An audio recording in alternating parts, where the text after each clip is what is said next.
Selamat pagi anak-anak ibu semua. Semoga semua dalam keadaan sehat ya. Hari ini saya akan mengulas kembali materi mengenai kelas diagram karena ini kaitannya cukup erat dengan kalian belajar materi pemrograman berorientasi objek atau PBO, kemudian materi basis datanya. Karena pembangunan kelas diagram itu kaitannya erat sekali untuk membangun blueprint atau rancangan dari sistem yang akan kalian bangun. Nah, sebelumnya saya akan membaca dulu ya tugas yang sudah diserahkan oleh teman kalian sebelumnya. Beberapa yang saya akan bahas di sini. Saya lihat dari Google Classroom-nya dulu. Untuk tugasnya beberapa sudah banyak yang mengumpul ya. Untuk yang belum itu ada beberapa, tapi ada juga yang mungkin karena kalian tumben menggunakan Google Slide, karena saya ingin kalian bisa menggunakan beberapa fasilitas yang ada di Classroom, karena kita sudah menggunakan akun belajar.id itu banyak sekali konten-konten yang bisa kita terapkan nantinya. Nah, di sini saya baca ada yang namanya Reswara. Mungkin dia belum melakukan turn in, jadi saya sudah periksa ada tugasnya sudah selesai. Cuman mungkin ada beberapa yang dia belum selesaikan, tetapi ini belum di turn in. Mohon untuk Reswara nanti di turn in ya. Sisanya yang lain ada yang masih melaporkan laptopnya rusak, kemudian ada juga yang belum mengumpulkan tugas. Nah, sementara saya periksa dulu untuk yang tugas dari siapa ini, Widya Amalia ya. Oke, secara umum saya sudah baca. Ini adalah materi yang kenapa saya ingin kalian belajar membedakan kelas sama diagram, bukan kelas dengan objek, karena ini kaitannya sangat erat sekali saat kalian membangun aplikasi. Jangan sampai nanti kelas sama objek kalian jadikan satu, padahal itu item yang berbeda. Oke, kemudian di sini juga sudah bagian utama dari kelas. Oke, kemudian ya polimorfisme kalau nggak salah ini sudah sempat saya bahas di awal mengenai UML kalau tidak salah, atau di materi PBU pun sudah banyak dibahas karena konsep dari PBU itu yang pertama ada pengkapsulan atau pembungkusan. Jadi ada identitas yang tidak bisa dibaca oleh user. Misalnya kalau autentifikasi seperti itu tentu tidak bisa semua user bisa melihat ya. Itu ada pembungkusan dari fungsinya. Kemudian ada polimorfisme, artinya satu bentuk di mana fungsi ini dipanggil sekali hasilnya berbeda. Misalnya nih, kalau kalian belajar eh, nah misalnya di sekolah itu ada SPP bulan, ada SPP semester. Nah, kalau yang misalnya saya panggil fungsi bayar SPP, nah yang keluar kan ada 150.000 atau 1 juta. Nah, seperti itu. Hasil yang keluar itu tidak sama, padahal fungsi yang saya panggil itu adalah sama, fungsi bayar. Nah, itu yang namanya polimor. Jadi kemampuan objek dia bisa memiliki bentuk lebih dari satu. Ini nanti ke depannya pada saat kalian membuat program supaya kalian paham nanti bedanya di mana. Kemudian ada banyak sekali, ada polimorfisme, kemudian inheritance atau pewarisan, ada sifat-sifat yang diwariskan ya. Bagaimana pewarisan sifatnya, kemudian atribut-atributnya yang akan diwariskan. Nanti kalau kalian mengenal istilah subclass, ada superclass, nah seperti itu. Oke, kemudian kita lanjut nah di sini perbedaan antara kelas dan diagram. Oke, sudah ada yang bagus, jadi sudah bisa membedakan antara kelas sama objek. Nah, tetapi masih ambigu ya. Ambigus dalam artian kelas kucing dengan objek kucing 1, kucing 2. Nah, di sini yang saya lihat ambigunya artinya kemungkinan eh, bermakna ganda. Padahal dia sama-sama kucing. Mungkin ke depannya kalian harus bisa memisahkan. Misalnya begini, binatang berkaki 2 atau binatang berkaki 4. Nah, bisa nanti ada objek anjing, ada objek kambing, sapi atau dan sebagainya. Jadi untuk membuat kelas, pastikan kelas itu saat dibagi dia tidak bermakna ganda seperti itu. Nah, seperti mobil, misalnya kelas mobil, oh ada mobil Ferrari, ada mobil truk, dan sebagainya. Pilihlah kelas yang bermakna umum. Ini kucing agak lebih spesifik. Mungkin kalian bisa mencontohkannya dengan hal-hal yang berbau umum, kemudian nanti objek itu adalah spesifikasinya. Nah, misalnya kalau di kalian ada kelas siswa, di dalamnya kan ada siswa A, siswa B, siswa C, nah seperti itu. Yang nanti bisa diperjelas lagi nanti. Oke. Kemudian ada juga, nah kalau yang lebih jelas di sini bagus siapa nanya nih Dewi. Jadi dia lebih lebih lebih umum ya. Jadi lebih umum supaya kalian bisa membedakannya sih sebenarnya. Tapi kalau kalian sudah paham dia bahwasannya dia adalah kelas, ini adalah objek, tidak masalah ya. Yang penting sekarang kita belajar memahami yang mana objek, yang mana kelas. Intan, oke, ada kelas reptil, ada ular, buaya, kadal, kura-kura. Nah, dengan beberapa atribut yang dimiliki ya, kenapa dia disebut sebagai reptil. Kemudian kelas handphone, ada iPhone, Samsung, Oppo, Xiaomi, dan sebagainya. Mungkin nanti akan lebih dilengkapi dengan atribut-atribut seperti yang dimiliki Widya Amalia ya. Jadi untuk dua tugas ini sebenarnya bisa saling melengkapi ya. Jadi pemahamannya akan jauh lebih bagus lagi. Yang ini sudah detail, tapi mungkin untuk orang umum yang membacanya agak kebingungan. Kenapa? Karena mirip antara kelas sama objeknya. Kalau yang ini mudah dibedakan antara kelas sama objek, cuman belum diberikan atribut-atributnya sama operasi-operasinya. Nah, seperti itu. Nah, dua ini sudah contoh yang sangat bagus sekali, tinggal dilengkapi. Sama seperti kemampuan kalian, kalau kalian bersama-sama kerja dalam tim, hasilnya tentu akan jauh lebih baik lagi. Oke, itu dulu untuk pembahasan tugasnya. Oke, akan saya lanjutkan ke kelas diagram dari materi yang sudah saya share 2 minggu yang lalu ya. Kemudian, nah di sini kelas diagram adalah notasi grafis untuk memvisualisasikan sistem yang berorientasi objek. Jadi kalau kalian membuat aplikasi objek oriented, misalnya kalian menggunakan berbasis Java, kemudian berbasis Android, kemudian mungkin menggunakan React dan sebagainya. Ini pengembangannya nanti kalian menggambarkannya ya menggunakan yang namanya kelas diagram. Oke, tetapi kalau yang sistem yang prosedural yang seperti dulu pemodelannya menggunakan IR diagram ya. Oke, di sini ada notasi kelas diagram. Oke, sudah benar ada kelas, ada atribut atau metode. Nanti untuk contoh yang milik temannya ini, nah, di sini ada kelas kucing, ada atributnya, ada jenis, ada warna, kemudian ada metodenya adalah berjalan dan mengeong. Nah, seperti itu. Kemudian metode atau operasi ya. Nah, di sini notasi kelas diagram. Oke, jadi ada kelasnya, kemudian ada atributnya, ada operasinya. Oke, di sini ada dicontohkan dengan kelas mahasiswa ya. Saya mohon maaf menggunakan contoh yang saya miliki ya. Ada nama kelasnya, kemudian atributnya, kemudian operasinya. Ada tambah mahasiswa, update mahasiswa, dan sebagainya.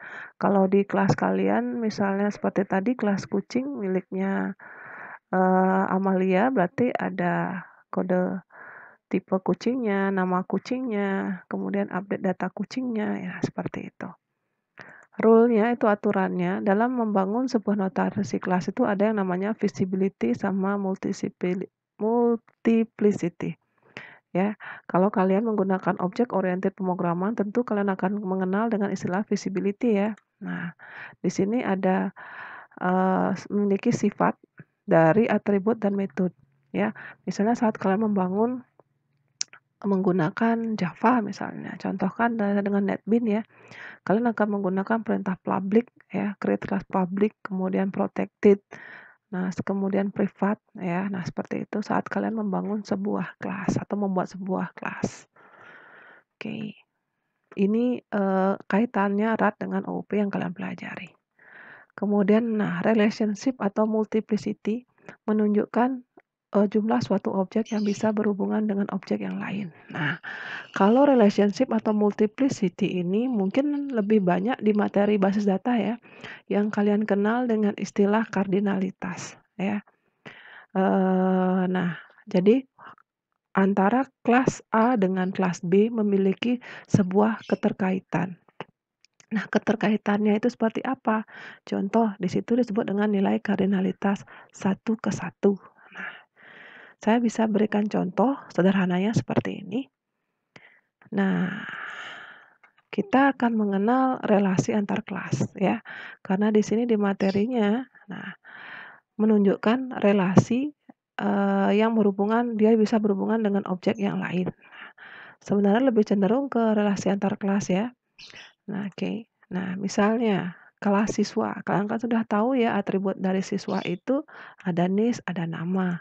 Kemudian objeknya adalah orang-orangnya beserta atribut yang dimiliki. Dengan kasus kita membuat relasi siswa memiliki wali kelas. Nah, rata-rata kalian sudah paham yang di sini. Nah, pertama untuk membuatnya kita buat dulu aturan dasarnya, rule-nya. Pertama, satu siswa bisa memiliki satu wali kelas. Benar? Benar. Oke, lanjut. Kemudian, satu siswa atau lebih, berarti bisa 2, bisa 3, atau sebanyak-banyaknya siswa memiliki satu wali kelas. Benar? Benar. Kemudian, berarti relasi yang terjadi adalah many to one, artinya banyak ke satu. Sudah? Kemudian, satu wali kelas bisa memiliki satu siswa atau lebih. Benar. Kenapa? Karena kondisi di atas, di bawahnya juga sama ya. Berarti banyak siswa bisa memiliki satu wali kelas. Satu wali kelas bisa memiliki banyak siswa ya. Jadi saat menggunakan panah itu panah ke kiri, panah ke kanan. Jadi jika siswa lebih dari satu, maka bisa memiliki satu wali kelas. Begitu pula sebaliknya. Nah, sekarang apakah banyak wali kelas bisa memiliki satu siswa? Oke, jawabannya no atau tidak ya. Karena kan tidak mungkin satu siswa memiliki lebih dari satu wali ya. Satu siswa itu hanya memiliki satu wali. Ingat aturan yang ini. Oke. Berarti kondisi ini tidak benar. Ya. Oke. Kemudian satu siswa bisa memiliki banyak wali. Tidak benar. Banyak wali bisa memiliki satu siswa. Tentu tidak. Kenapa? Kan tidak mungkin satu orang ditangani oleh banyak wali kelas. Ya kan? Dan kemudian tidak mungkin satu siswa bisa memiliki banyak wali kelas. Jadi ini kondisinya tidak terpenuhi. Paham? Nah, dari 3 unsur yang terpenuhi ini kita akan lihat ya, kondisi mana yang paling bernilai besar. Satu dengan banyak, yang mana lebih tinggi? Banyak. Berarti ini tetap berlaku, tetapi kita akan ambil yang paling tinggi. M ke 1 atau 1 ke M. Ya, kondisi yang banyak. Nah, sekarang pertanyaannya, yang mana bernilai 1, yang mana bernilai banyak? Lihat, siswa banyak, wali kelas 1. Satu wali, siswa banyak. Berarti siswa bernilai banyak, wali kelas bernilai 1. Jadi, relasi siswa ke wali kelas adalah banyak ke 1. Jadi, saat membuat tabelnya, nanti akan seperti ini. Banyak siswa bisa memiliki wali kelas. Jadi, di sini akan muncul si kode walinya yang bertamu ke sana. Kode walinya adalah G1. G1. Sorry. Kemudian ini bisa G2. Ini juga bisa G3. Aturannya, Satu siswa bisa memiliki satu wali kelas. Aturan yang pertama. Oke, dipenuhi. Satu siswa bisa memiliki satu wali, benar. Satu wali bisa memiliki satu siswa, bisa. Kemudian, banyak siswa bisa memiliki satu buah wali. Sudah paham? Oke. Nah, kalau seumpama kalian balik kondisinya, ya, kalian balik kondisinya seperti ini. Misalnya 001, ya, misalnya ini nih siswa. Bagaimana cara kalian memasukkan data di sini? Sedangkan di sini G1 punya 2 wali kelas. Tentu tidak bisa. Makanya disinilah yang disebut dengan kardinalitas. Ada yang namanya kondisi banyak, kondisi satu. Paham dulu sampai di situ? Oke. Nah, ini kaitannya nanti dengan rancangan tabel, ya. Siapa yang bertamu kemana? Kondisi yang lebih banyak, ya, kondisi yang lebih banyak dengan satu siswa lebih banyak, maka yang bertamu ke sana adalah yang memiliki kondisi sedikit. Ini bernilai kalau wali kan tadi sudah bernilai, ya. Wali bernilai 1, benar kan? Nah, siswa bernilai banyak. Nah, sekarang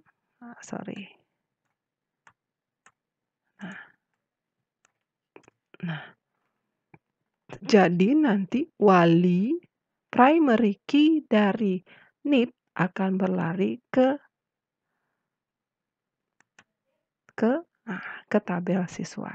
Nah, ini kaitannya erat sekali, ya. Kalau saya bilang bisa mirip sekali antara kelas diagram sama IR diagram. Jadi dengan memahami objek kemudian kelas, kalian akan paham bagaimana membuat kelas diagram dan paham juga membuat tabel relasi kalau di basis data.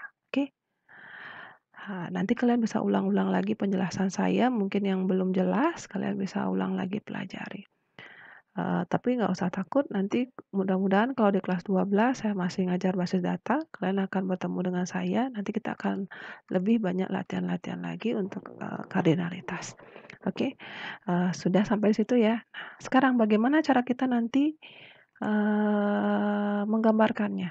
Nah, pahami dulu untuk di sini, ya. Nah, kalau sudah di situ, kita akan lanjut ke relationship. Di sini sudah. Ini adalah simbol-simbolnya. Kemudian di sini simbol-simbolnya juga. Saya rasa kalian bisa pelajari. Nah, di sini implementasinya. Jadi ada asosiasi antara pelanggan dan order. Jadi pelanggan bisa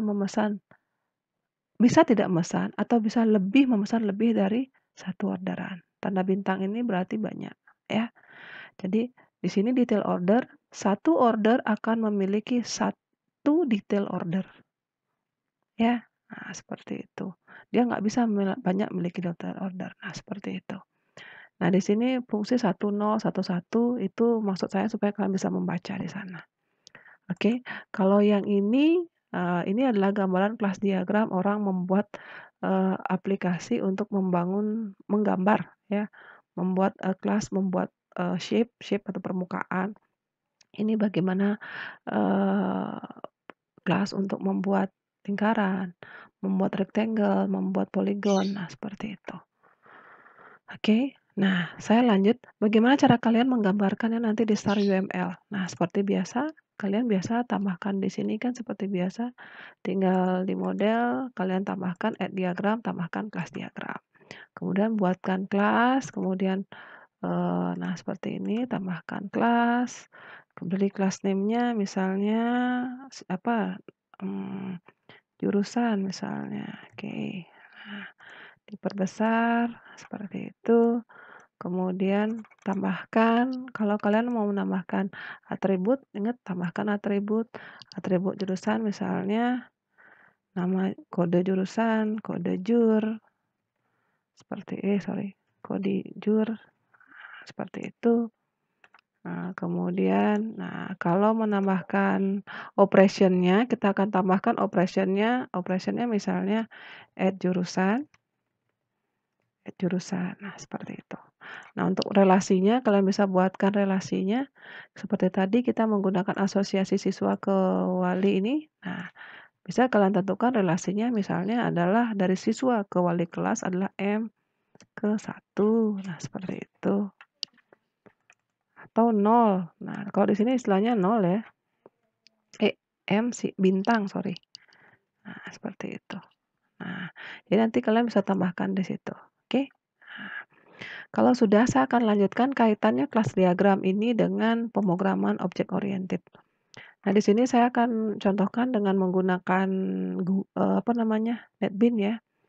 NetBeans versi saya versi 8, silahkan kalian coba. Ini untuk membedakan antara eh, kelas sama objek. Nah, kita akan membuat kelas siswa. Oke, kita running dulu. Oke, sorry ya. Sorry karena bukanya banyak ya. Saya exit dulu deh. Oke. Misalnya kita akan membuat kelas siswa. Nah, di sini yang kita bangun adalah kelas siswa. Di dalamnya ada objek-objek siswanya, misalnya Andi, kemudian alamatnya Denpasar. Nah, di sini ada fungsi-fungsinya, ini ada operasi-operasinya, ya. Jadi seperti kalian gambarkan di sini, ada siswa, ada NIS, ada nama atau nama sama apa sih yang saya buat di sini? Eee, Alamat boleh. Kemudian function-nya pada saat saya klik kirim, nah nanti akan membuka sebuah tampilan atau message box menampilkan nama siswa, kemudian alamatnya di Denpasar. Oke? Jadi paham di situ bedanya saat membuat kelas, kemudian membuat objek-objek, kemudian proses apa saja yang ditampilkan di sana. Oke. Nah, hari ini saya akan memberikan kalian tugas ya. Silahkan buat 1 buah kelas, bukan 1 buah kelas, karena kita membuat relasi antar kelas, buatlah 2 buah kelas seperti ini contohnya, antara kelas siswa dengan wali atau apa saja misalnya, kelas misalnya kalau mobil, kelas mobil dengan kelas kerusakan, atau di sini juga ada contoh kelas pelanggan dengan kelas order, atau kelas order dengan detail order, atau apa saja. Yang penting, merelasikan, 2 kelas. Sudah, buatlah atribut-atributnya, kemudian operation-operation-nya, gambarkan dia ke dalam, kelas diagram. Sudah? Nah, ke depannya, apa yang akan kalian buat? Ke depannya kalian akan belajar membuat dengan menggunakan seperti ini. Menggunakan object oriented seperti ini. Oke, itu saja dari saya. Mudah-mudahan kalian paham penjelasan saya. Kurang lebihnya saya mohon maaf. Selamat siang, tetap belajar, tetap semangat, eh, tetap berusaha, tetap semangat. Oke, selamat siang. Sampai bertemu lagi di pertemuan berikutnya.